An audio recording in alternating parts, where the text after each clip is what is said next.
Hallelujah. He is called God. Let us read verse John 1 verses number 1. John chapter 1 verses number 1.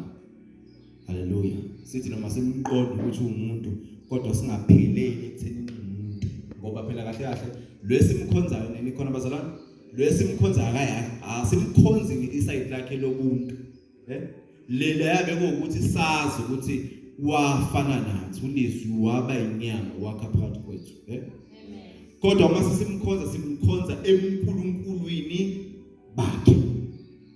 So this side esikhuluma ngalo phela libaluleke kakhulu ngoba ilona okwazi ukulisebenzisa wena no benefita kulo ekuthenini unguNkulunkulu. John 1 verses number 1 cela uzokusa ngilekelele ngoba anginalibhebhe lesizulu la. John 1 verses number 1 uJesu unguNkulunkulu noma umuntu kodwa namhlanje simbuka enguNkulunkulu.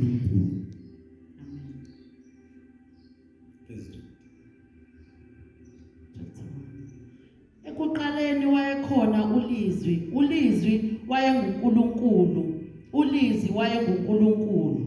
Ngiliquote le verse last week uthi wayekade khona ekuqaleni enguNkulunkulu. Nalizwe ulizwi wayenguNkulunkulu. Makukhulunywa ngolizwi kukhulunywa ngoJesu. Cela uphinde uvule amaHebrew 1 verse 8. Ulizwi wayenguNkulunkulu, ulizwi wayenguNkulunkulu in the beginning. Which beginning? Makuthiwa ekuqaleni akushiwe ekuqaleni komhlaba ngoba wayekade ekhona before umhlaba ube khona. Nikhona bazalwane ngoba yena uNkulunkulu akazange azazalwe. Hallelujah. uJesu wayekhona before the beginning of the earth. Ngaphambi kokuba kuqala umhlaba uJesu wayekade enjani bazalwane ekhona. Hallelujah. Sini kumaHebrew chapters number 1 la ekuqaleni kwawo cela siwabhaleni lama verse bazalwane azokusiza uma usuwenza iBible study yakhe ekhaya noma usufunda ngizofunda la bese yafunda uzokuzwa maHebrew 1 verses number 8 lithi iBhayibheli but unto the Son he said your throne O God is forever and ever a scepter of righteousness is the scepter of your kingdom.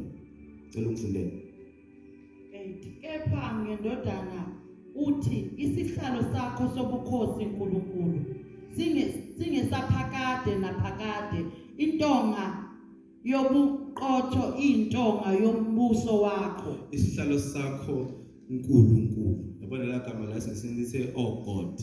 Hallelujah. It tells us ukuthi uJesu ubani uNkulunkulu. Asikhulumeni bazalwane uJesu ubani uNkulunkulu. Hallelujah. Mawufuna uJohn chapters number 20 verses number 28 lithi iBhayibheli wathi uThomas lithi wayekade engekho ngesikhathi uJesu eyibonakalisa. Nesikhumbula so story bazalwane. Then maya esefika kubafundi bakhe uma esefika kuba kwabanye abafundi uThomas bemtshela ukuthi uJesu uvukile waphika wathi yena ngeke aze akhole unless ethinta unless efake isandla sakhe ohlangothini kuJesu uthi then uzokholwa. Lithi iBhayibheli uJesu waphinda wayibonakalisa bathe behleli uJesu wangena wathi ukuthula makube njani makube nani. Lithi iBhayibheli wayesethi ke Thomas woza ngoba ngizwile ke noma ade ngekho la ngoba phela uNkulunkulu wethu bazalwane ngithi siyakhumula sifunde ukuthi uomnipresence.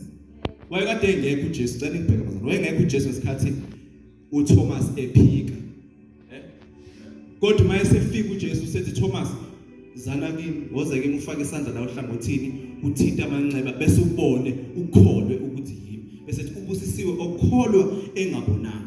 Uverses number 28 kwa John 20 lithi iBhayibheli uJesu ke lapha ngesikhathi esho lawo mazwi uzovule John 20 verse number 28 lithi iBhayibheli uJesu noma uThomas wathi uNkulunkulu wami he called Jesus is God.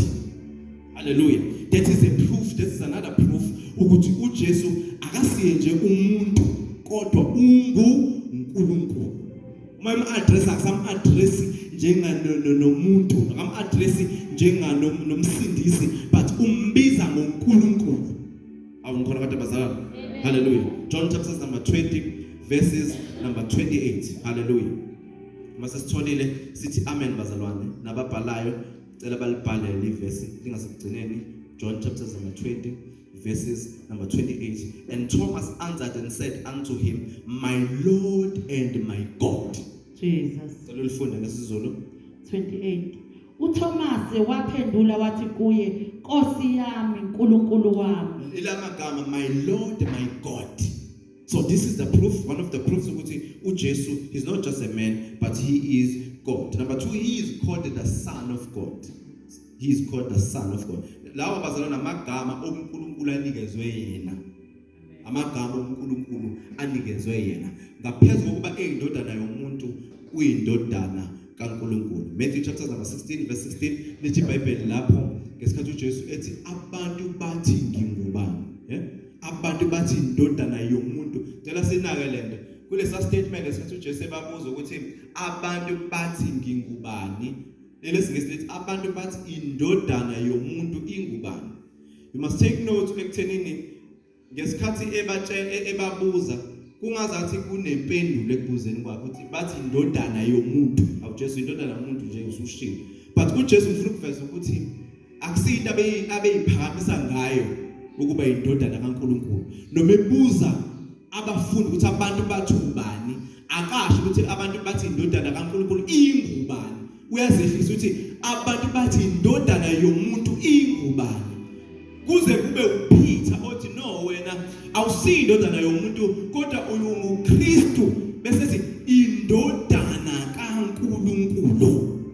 So uJesu elinye amagama anikwa lona is the Son of God. He is the Son of God.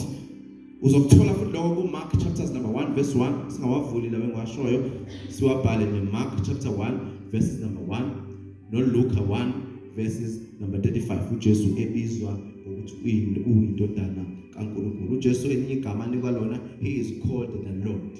Kunomehluko phakathi kwaLord noGod. Nikhona bazalwane? Amen. Kunomehluko phakathi kwaLord noGod. uLord usho iowner, usho ongumnini. Nikhona bazalwane? Iowner isho umnikazi. uLord is curious, usho umnikazi.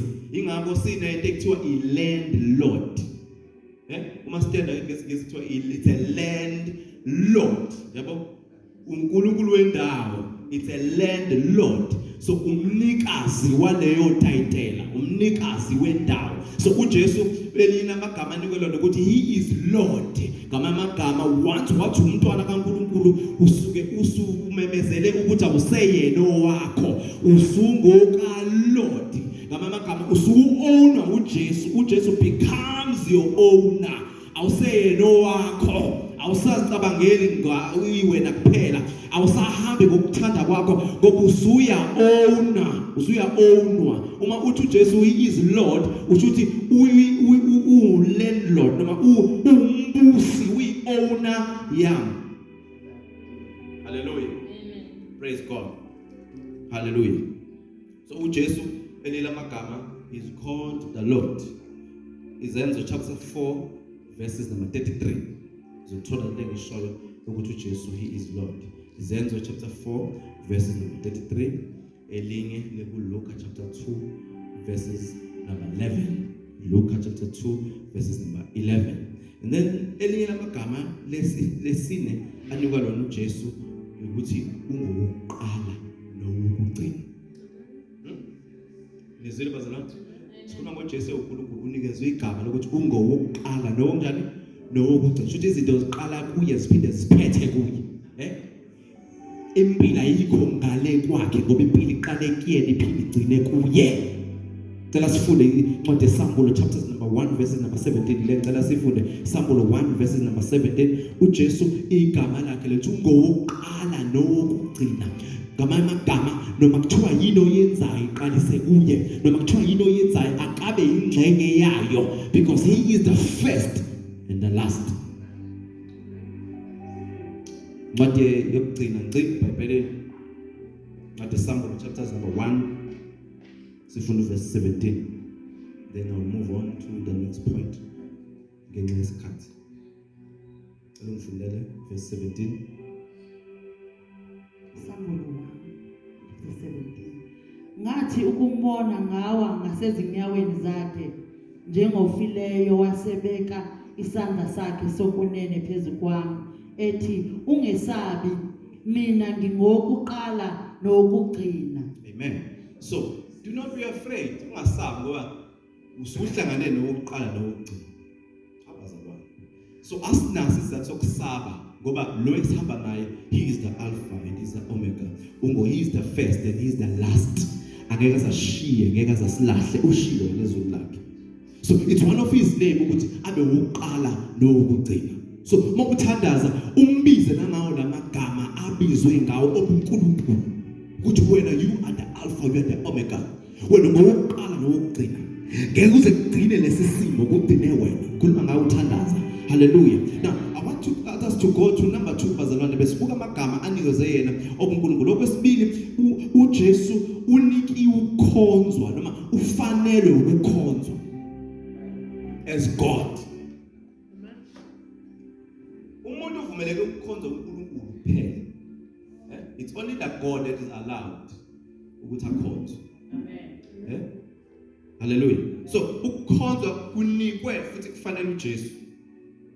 Umuntu ufanele akhonze uNkulunkulu kuphela. Ingakho uma ufunda uMatthew chapter number 4 verse 10, lithi iBhayibheli ubokhonza uNkulunkulu wakho yena yedwa. So uNkulunkulu kuphela okhonzwayo. Unless lo muntu abe uNkulunkulu akafanele ukukhonzwa. Nikhona bazalwane? So uJesu unikeziwe lento yokukhonzwa. Unikeziwe lento yokuthi ufanele ukukhonzwa. Lithi iBhayibheli mawufunda incwadi yeSamuel chapter number 22 uverses number 8 and 9. Lithi uJohane wayengavumelekile ngisho ukuthi akhothame phambi kwengelosi. Hallelujah. Ngoba lokho akungafanele ngoba uNkulunkulu kuphela ekhothama phambi kwakhe. Hallelujah. So sikugweme bazalwane kambe siguqa. Siguqela bonke abantu. uNkulunkulu kuphela oguqelwayo. Hallelujah. John was not allowed even to kneel next to an angel. Is chapter ukugcina, incwadi yokugcina uSamuel 22 verse 8 and 9. Sisothandaza. Samuel chapter 22 verse 8 and 9. Hallelujah. Please read. Mina Johane nguye owenza nowaba lezi zinto. Kuthe sengizwile, sengibonile ngaba phansi ukuba ngikhuleke phambi kwezinyawo zengelosi. Singakhohlwa ukukhuleka is worship, right? Ukukhuleka is to worship, ukudumisa ukukhuleka. Uthi wayekade esemi phambi kwengelosi wawa ngenyawo ukuba enze njani? Akhuleke. Qhubeka. Kwezinyawo ngezingelosi engikhombisile lezo zinto. Yayisithi kimi, Musa, ngiyinceku kanye nawe nabazalwane bakho abaprofeti nabagcina amazwi ale incwadi. Khuleka kuNkulunkulu. Nezwe sikhuleka kuNkulunkulu kuphela. Kwasho waningelo sithi no ungangiqhathi kaNkulunkulu. Awuvumeleke ukuthi uguqe phambi kwakhe. uNkulunkulu kuphela uguqa phambi kwakhe. Niyakhumbula uCornelia, khona umuntu encwadini yazenza ukuthi uCornelia wayebona imangaliso woPeter ababekade bezenza. Lithi iBhayibheli weza kuyena, weza kuPeter wafike waguqa phambi kwakhe. Wathi uPeter sukuma. Ungaphindi uyenze lento. Sabantu njenganani. Uguqela uNkulunkulu kuphela. So uJesu ke bazalwane unalelo gunya lokuguqelwa nokukhonzwa ngoba ubani uNkulunkulu. Nikhona abantu abazalwane namhlanje. Nikhona uHerod iBhayibheli. uHerod lithi waphuma egqoka ingubo zakhe zobukhosi. Uma efika ngaphandle ephumela kubantu wakhuluma amazwi wamemeza. Lithi iBhayibheli abantu bathi akusiyo umuntu lokhulumayo uNkulunkulu. Naye wayithatha lento yokuthi kuthiwa uNkulunkulu wayi-embrace, wayithanda. Ngesikhathi eyithanda inkofi ingelosi yamshaya khona lapho kwaphela ngayo. Because wamukela wathatha udumo olufanelwe uNkulunkulu kuphela. Hallelujah. Praise God. Let us funde incwadi yezenzo chapter 12 verse 20 to 25. Noma siqale ku22. Izenzo 12. Sikujwayele bazalwane ukufunda iBhayibheli. Ukuze sigcwalizwe kaNkulunkulu, ungagcwali indaba, ungagcwali nama quotation. Kodwa ugcwalizwe. Izenzo chapter number 12 uzoke sizofundela from verse 22. Hallelujah. Amen. 22. Abantu bamemeza bathi likaNkulunkulu akusilo elomuntu. Funda ngendle verse 21 khona sizozo ukuthi bemeze bani. Njoba ubuzwile bathena bathi bayamemeza bathi yizwi likaNkulunkulu. Kodwa kade kukhuluma kuba verse 21. Ngosuku olumisiweyo uHerode wambatha ingubo yobukhosi wahlala esihlalweni wakhuluma kubantu. Yes, uhlele ehlalweni umbethe ingubo yobukhosi. And abantu bavele bangabona ukuthi akusena umuntu lo uNkulunkulu. Utheme ekhuluma verse 22. Abantu bamemeza bathi yizwi likaNkulunkulu akusilo elomuntu. Qhubeka.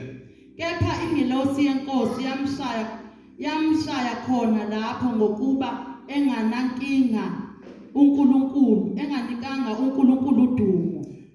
That is a problem bazalwane ukuthi nayo uHerode wayengekazi asho uNkulunkulu uma esehlisa ijudgment ukuthi athi no angishongo mina ukuthi abangidumisi but wakwamkela ukudunyiswa wakuvumela khona ezinye izinto nawe ongeke uzobe exempted ekuthenini uNkulunkulu akujudge ngazo wakuvumela ngoba udumo liya kuNkulunkulu kuphela.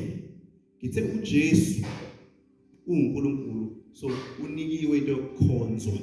So uma ukhonza uJesu awudukile, uma ukhonza uJesu ukhonza okufanele belakhonza ngoba akasiyo umuntu kuphela because uNkulunkulu okhonzwayo. Even uNkulunkulu bazalwane uqobo lwakhe uyala abantu babakhonza uJesu.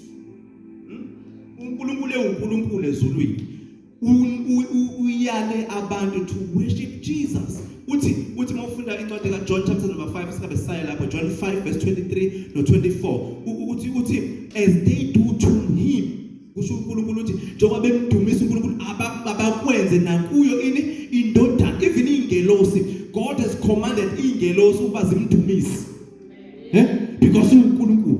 Hebrews 1 verse number 16 lisho njalo iBhayibheli lithi even the angels they worship him because he is not just man but he is God. Lithi konke okudaliwe kuyamdumisa, konke okudaliwe uNkulunkulu kuyamdumisa. Number 3, uJesu unama qualities akagcini ngokuthi afanele ukudunyiswa kuphela, unama qualities obuNkulunkulu. And one of those qualities ukuthi wayekhona. Because umuntu akekho umuntu owabakhona. Umuntu nomuntu wazalwa une date of birth. Kunesikhathi la kade engekho khona. But when it comes to Jesus, uJesu wabakhona. He pre-existed. Awukhona abantu abazalwane. uJesu pre-existed. Namafunda John chapter number 1 verse number 1. Lithi iBhayibheli ekuqaleni wayekhona uLizwi.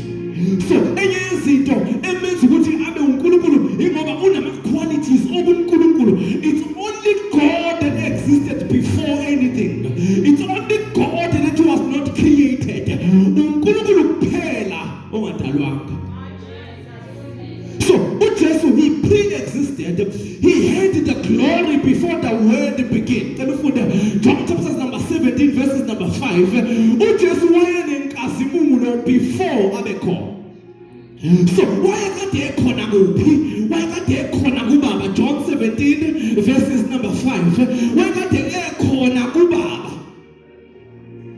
He existed before all things. So unama qualities obuNkulunkulu. Unama qualities obuNkulunkulu. I-pre-existence yakhe yiyo lesinika isiqiniseko. Ngicela ungifundele verse number 5 John 17. Isinika isiqiniseko sokuthi impela bayena umuntu kuphela. He's not just a man. He's not just a man. John chapter number 17 verses number 5. He had the glory obazalwane. He had the glory before the world began. Khona inkazimulo yayikuyena. John 17 verse 5. Please read.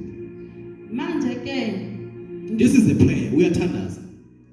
Manje ke ngikhazimulise wena Baba kuwe uqobo ngenkazimulo ebenginayo ngikuwe izwe lingakabikho. So now Jesus is praying to God ukuthi Nkosi ngicela unginikeze le yankazimulo ekade nginayo ngaphambi kokuba kudale izwe. So lokho kusitshela ukuthini? Kusitshela ukuthi uJesu wayekade ekhona before the world was created. He is before all things. Zonke izinto ekhona kahle kahle lithi konke kwadalelwa yena. Konke kwadalwa nguye, udalelwa yena. Hallelujah. He is before all things. Now, that is the first quality yoMkulunkulu ekuyena ukuthi uzikhonela yena noma wayekhona phambilini. Esibili ithi uzikhonela ngokwakhe futhi unamandla okunikeza ukuphila. Hallelujah. Uzikhonela yena ngokwakhe. Hallelujah. Praise God. Unamandla okunikeza ukuphila. Akadingi omunye umuntu ukuze alethe ukuphila. Akadingi omunye umuntu ukuze avele, but he was there in the beginning. Wayekhona ngokwakhe. Wayekhona even umhlaba uNkulunkulu udala. Ingakho lithi iBhayibheli wathi let us make man. Kusho uNkulunkulu ebala uJesu kanye nomoya ongcwele, because Jesus was there in the beginning. Nikhona kodwa bazalwane mawufunda John chapter number 14 verse number 6 uthi uJesu, I am the way, I am the life, I am the truth. Kusho ukuthi he gives life. Kulabo abamamukelayo unikeza ukuphila okuyinguna phakade. Kulabo beza kuye lithi abafaka sose abalahlela ngaphandle. John chapter number 1 verse number 4 lithi kuye kwakunokuphila nokuphila kwaphenduka kwaba ukukhanya. Bese lithi ubumnyama akwazanga ukumelana nokukhanya. So once you come to Jesus, akunikezi kuphela, hallelujah, eternal life, kodwa ukunikeza nempilo ecicina ukuphila la emhlabeni. Because equality yakhe kukuye, kukuye ukuthi azikhonele bese akunikeza nokuphila. Quality yesithathu kaJesu ebenza uNkulunkulu ukuthi akaguquki. Ningizwile bazalwane? Amen. Akaguquki. Lithi iBhayibheli uMahebheru 13 verse number 8 uJesu Kristu uyena izolo. Hayi bazalwane. Uyena namhlanje, uyena phakade. Akaguquka, abantu bayaguquka, abantu bayashintshelana, kodwa khona lo ongaguquki, khona lo ongekabuye athi bengidlala, khona lo ongekabuye athi no ungasunje angisakwazi ukuphatha, kodwa yena akaguquki. uNkulunkulu kuphela ongaguquki. Amen. So let us tell ukuthi uJesu njengoba engaguquki ngoba uNkulunkulu. Nokuthembise khona ezwini lakhe uzokwenza. Hallelujah. Kutsho emakhala ukuthi uzokwenza. Abademoni ayathanda awathanda uzokwenza. Abantu bayathanda abathanda uzokwenza. Imali iyathanda noma ivumi noma iyavuma, kodwa uJesu uzokwenza. Hallelujah. Lithi iBhayibheli ukholekile lo thembisayo. Noma kuthiwa khona abavala bathi wena ngeke usaphumelela, kodwa lo othembisayo ukholekile. Akasiyo umuntu kuba maqamba amanga. Lithi iBhayibheli akasiyo ongalungile kuba khohlwe. Hallelujah. I want us to pray. Number 4. uJesu unikezwe ama-office. Ama-office unikezwe wona uya-operate kuwona namanje. Eyokuqala i-office ukuthi ungumdali. Sengikunika kulokho. Zonke izinto zadalwa nguye. Konke kwavela ngaye. Hallelujah. Okwesibili, zonke izinto he uphold all things. I-universe, umhlaba akekho otshela ilanga ukuthi aliphuma, akekho otshela ukuthi alishone, kodwa uJesu umsebenzi wakhe is to sustain the universe. That's one of his offices. And i-office lesithathu lakhe bazalwane, unelungelo lokuxolela izono, unelungelo. It's only Jesus that can forgive sins. Une-office angena kulo lokuthethelela, une-office ingakho ethi ozivumayo bese ayishiye, uthembekile yena ukuthi akuthethelele, because he is God. Kuphela uxolela izono. So uJesu nje bekwazi ukuxolela izono impela uNkulunkulu. Hallelujah. Amen. Akagcini ngokuziveza izono zakho, uyazisula. Once weza kuye wayivuma uthembekile. Ukuthi akuthethelele izono. Ukube bekuya ngabantu ngabasimile la. Ukube bekuya ngabantu ngaba ukula. Kodwa ngenxa yomusa wakhe ukuthi uyakwazi ukuthethelela izono. Atobhalayo lithi iBhayibheli lithi othethelela zonke izono. Jesus. Amen. Hallelujah. Amen. Office lakhe lesithathu umahlulelo wabantu bonke. Umahlulelo wabantu bonke. Ukuhlulela unikezwe yena. I want to pray, but ngicela sifunde le John 5 verse 22. John 5 verse 22. uJesu unikeze ukwahlulela. Ingakho uma ufunda izwi likaNkulunkulu noma uthandaza uze umoya ongcwele ekwahlulela, because unikeziwe ioffice lakhe ukuthi akwahlulele. Nikhona bazalwane, uNkulunkulu akahluleli umuntu, kodwa he has delegated ukuhlulela to Jesus. Hallelujah. So makufunda izwi lihlaba lishaya into yenzayo, awuhlulelwa umuntu kodwa uhlulelwa uJesu kuba it's of his offices ukwahlulela. John chapter 5 verse 22. Hallelujah. Ngokuba noyise kahluleli muntu, unikile indodana konke ukwahlulela. Unikeze bani? Indodana. Unikeze indodana ukwenza njani? Ukwahlulela. I-office lakhe ukwahlulela. Lokugcina bazalwane, uJesu unama attributes. Sakhuluma ngawo ngesikhathi siqala la, izinto ezenziwe eziyingxenye zikaNkulunkulu. Niyakhumbula? Sathi uNkulunkulu owazi konke. Sathi uNkulunkulu okwazi onamandla onke. Sathi uNkulunkulu okhona endaweni zonke. uJesu ke naye bazalwane unawo lawo ma attributes oNkulunkulu. Eyokuqala ile yokuthi wazi konke. Hallelujah. uNkulunkulu njani? Owazi konke. He knows all things. Akadingi ukuthi ayifunde into, akadingi ukuthi afunde ngesimo sakho. He knows about your situation. Akadingi ukuthi ayesikoleni ayostudisha umuntu nomuntu. Akadingi ulwazi lwase university. uJesu akadingi ulwazi lwabantu kodwa uyazi. He knows. Uyazi ngoba uNkulunkulu akadingi ukufunda ukuze azi, but he knows because he is God. Let the Bible in John chapter number 16 verses number 30, let he knows all things. Wazi ngisho imeko yakho. Wazi lento ongaze uyixoxela abantu. Wazi ukuhlupheka kwakho, wazi usizi lwakho, wazi ukukhathazeka kwakho, wazi inyembezo oyikhala ebusuku abantu bengaboni. He knows. So uNkulunkulu kubazalana uJesu akadini ngokwazi ulwazi lwakho, uya-acta ekwazini. Akazeli nje ukuthi azi kodwa wazi ukuthi wazeli ukuthi asukume akusize. He knows all things. Hallelujah. He knows all things. Ukwazi kwakhe akusho ukuthi asithandazi, but he knows your heart. Uyakwazi ukufisa kwakho, uyawazi izizidlo zengqondo yakho, uyakwazi okufisa empilweni yakho, uyakwazi odlula kukho, uyakwazi intaba ezimphambi kwakho. He knows because he is God. Number 2, he is omnipotent. Kusho ukuthi amandla wonke anikeziwe kuye. Hayibazalwane, unikezwe amandla phezu kwamadimoni agijima phezu kwendle yakho. Unikezwe amandla phezu kwezifo ezifuna ukuthethaza phezu komzimba wakho. Unikezwe amandla ngaphansi komhlaba. uJesu bazalwane unikezwe amandla kuma-realms amane. I-realm yokuqala yomhlaba. He has been given power emhlabeni phezu kwezifo. Unikezwe amandla phezu kwezifo. Unikezwe amandla phezu kokufa. Unikeziwe amandla phezu kwemvelo. Ukwazi ukukhuluma namanzi ukuthi aphenduka abe yiwayini. Hallelujah. Unamandla phezu komhlaba. Unamandla uJesu. Nikhona abantu bazalwane, unamandla phezu kwesihogo. Unamandla phezu kwamadimoni. Amadimoni awanisabelo phezu kwempilo yakho. Lithi iBhayibheli the very same power avuse uJesu kwabafileyo usinikezile thina wona. Uthi siyohamba phezu kofezela sidle okubabayo ungasibulali because lamandla kuJesu akhona la kuwe. Amandla okufa bazalwane uJesu wawanqoba before uJesu akhuphukele ezulwini. Waqale washona phansi esihogweni wayothatha izuthulelo zokufa nazeko nakwela abafileyo. Lithi waphume sephethe victory. Hallelujah. Thina sihamba phezu kwaloko kunqoba ngoba unikeziwe amandla phezu kokufa. So izifo awuzikweleti lutho, umzimba wakho awukweleti lutho usathane because uJesu unamandla phezu kwezifo.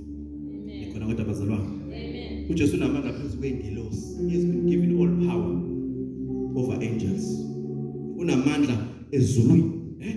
Unamandla ezulwini.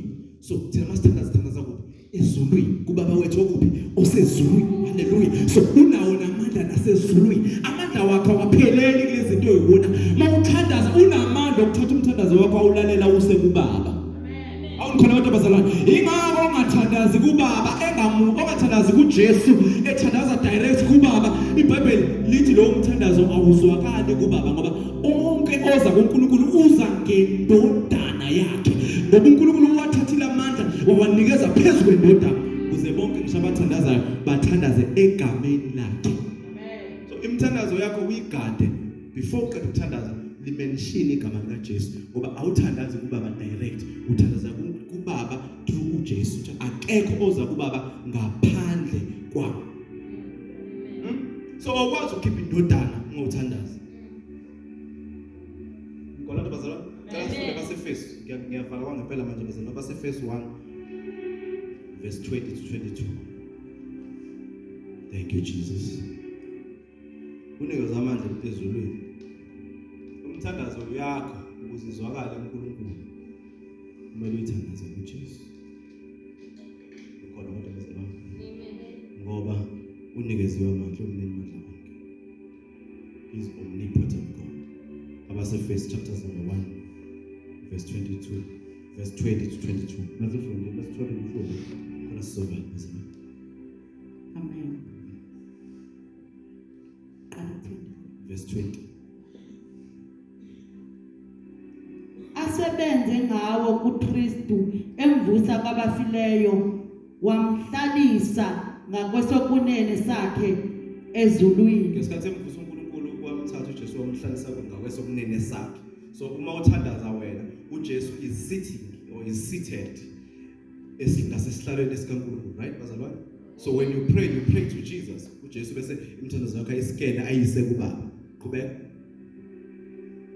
Ngaphezulu kwakho konke ukubusa negunya namandla nobukhosi namagama onke aphathwayo kulelizwe lodwa kepha nakulo elizayo. So uJesu akanawo amandla manje la kuphela. Unamandla manje, unamandla even in the future. Ezweni elizayo he will still have power. So kunalawo mandla bazalwane anikezwe uJesu esine access yabo. Esine access yabo. Praise God. Amen. Hallelujah. uJesu bazalwane wokugcina he is omnipresence. Ukhona yonke indawo. Ethi iBhayibheli njengoba sila sababili mabehlangene ngegama lami uthi nami ngiyakupha khona. Njengoba sihleli nje la ukhona phakathi kwethu. Hallelujah. Ukhona phakathi kwethu because he is God. He is God. Uhamba nawe ngisho uyofuna umsebenzi uyofesa. Uhamba nawe ngisho ulele esibhedlela kwibusiness lakho because you are a child of God. He is there. Webazalwane uNkulunkulu noma ngakhona yonke indawo kodwa akambuliwe yonke indawo. Umbulwe kulabo abangabantwana bakhe. Ukhona yonke indawo kodwa akambuliwe yonke indawo. Angakhona la eThamboville yonke kodwa akambuliwe iThamboville yonke. Hallelujah. Kodwa lithi iBhayibheli iso lakhe liphezulu kwabakwesaba. Uthi uDavide wena Jehova ungizungezile. Uthi emuva mangiqalaza wena Jehova ukhona. Uthi phambili ukhona. Uthi wathatha isandla sakho wasibeka phezulu kwekhanda lami. Hallelujah. Ungizungezile. Sithi noma ngihambaphi wena Jehova unami. Awungishiyile awungilahlile bazalwane. uJesu is always with you. Uhamba lento engishoyo ayidingi ube umfundisi, ayidingi ukuthi uze ube nikhona bazalwane. Amen. Ayidingi ukuthi uze ube nesikhathi eside ukholwa. Ngicela ukutshela lithi iBhayibheli lithi wezwa kwabakhe bese lithi abakhe abamukelanga. Ngezasi bese lithi abamamukelayo bonke wabanikeza amandla ukuthi bathiwe bangabantwana bakaNkulunkulu. Ngisho ukuthi uJesu umthatha namhlanje kunamandla onikezwa wona. Kunamandla ukuthi uhambe phezulu kofezela bangakwenzi lutho. Uthi niyophuza ukubaba yakhe akumbulala. Webazalwane ngoba asihambi sodwa noma singangena eShoprite siphume siphethe uplastic abafanayo kodwa asifani nabantu abangakholwa. Wena khona into nayo abangenayo bona. Wena khona into engaphakathi kuwe engeke yakhishwa umuntu. Khona iqiniso nalo wena lokuthi uJesu uyinkosi. Lithi ngoba bonke abakholwa egameni lenkosi bayakusindiswa. Cela sibenike nyozi.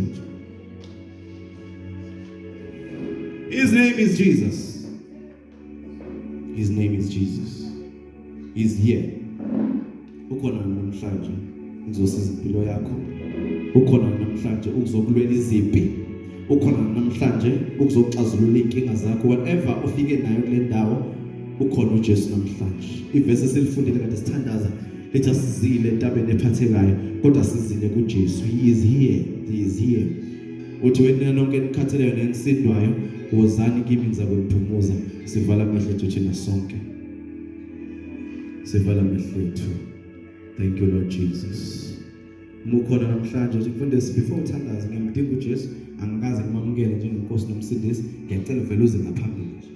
Mothi ngingamdinga uJesu angikaze ngimamukele njengenkosi noma ngisengamamukela kodwa ngokuhamba kwendlela noma ngobude bendlela ngobe ngakhathala ngaphelela amandla. Umusho njalo gijima uze ngaphambili sithandaze nawe egameni leNkosi. Khola bashana.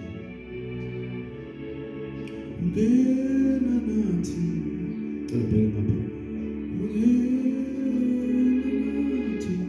Mekhona omunye inkosi uJesu ngiyadinga namhlanje. Bawusizanda zakho thina sonke sivala amehlo. God bless you. God bless you. Ubasizile entabeni ephathekayo kodwa size kuNkulunkulu. Size kuzikhulu. Ngiyacela thina singaphambili.